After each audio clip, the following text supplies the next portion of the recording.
the winner between Spence and Crawford, but it is a 2-fight deal with a rematch. Who's another guy that you want to get in the interim after the Villa fight? Well, see that's not going to happen because I know after they fight, and you talking about the rematch coming.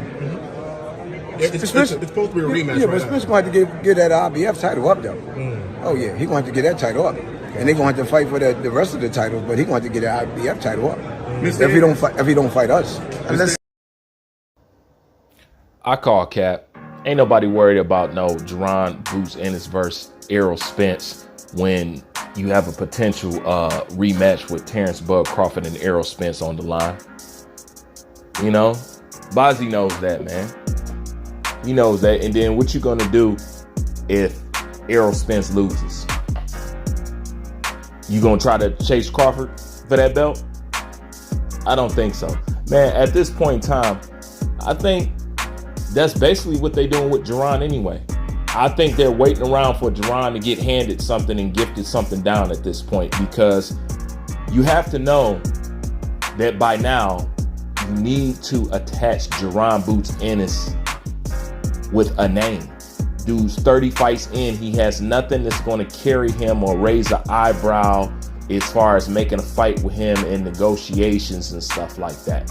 It's just all hype for right now. But when you're as high up as Spence and Crawford is, I mean, you need to have something with that's going to give you some kind of leverage. And at this point, Boots Ennis has no leverage.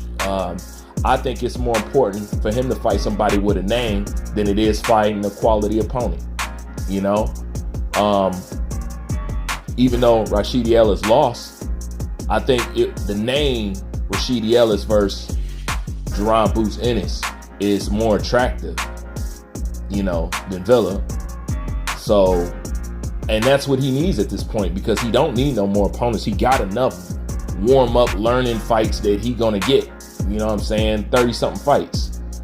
You know, but as far as what he's talking about, man, I don't believe none of that, because there is no space for JERON unless you just sitting around waiting for him to get or receive something, or somebody drop a belt or something like that. That's got to be what you're doing at this point.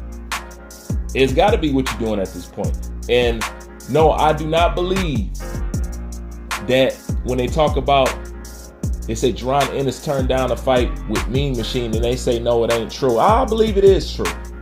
I believe it is true, because you see all that stuff that they talk about Terrence Bud Crawford, but then talk about, you know, we'll take the fight, you know what I'm saying, we don't care, we desperate. But then when, you know, Crawford came to you with the Black Prime deal, you shot it over to Steven Espinoza, and Steven Espinoza said, you know, it wasn't nothing there for you and this and that, but you supposedly so hungry.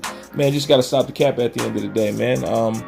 At this point, JERON Ennis and his father, they ain't fooling nobody. You're going to have to make these moves on your own. You can't keep hiding behind Errol Spence and Terrence Bud Crawford name. You know what I'm saying? You know what JERON Boots Ennis need to do? This real talk right here. You know what JERON Boots Ennis need to do? He need to go out there and do the same thing Devin Haney did. He need to go out there and do this, because I hear you. I hear you talking, just like I heard Devin Haney talking, but I seen actions behind that talking. I ain't seeing no actions behind what Team Ennis is doing. That's just my honest opinion.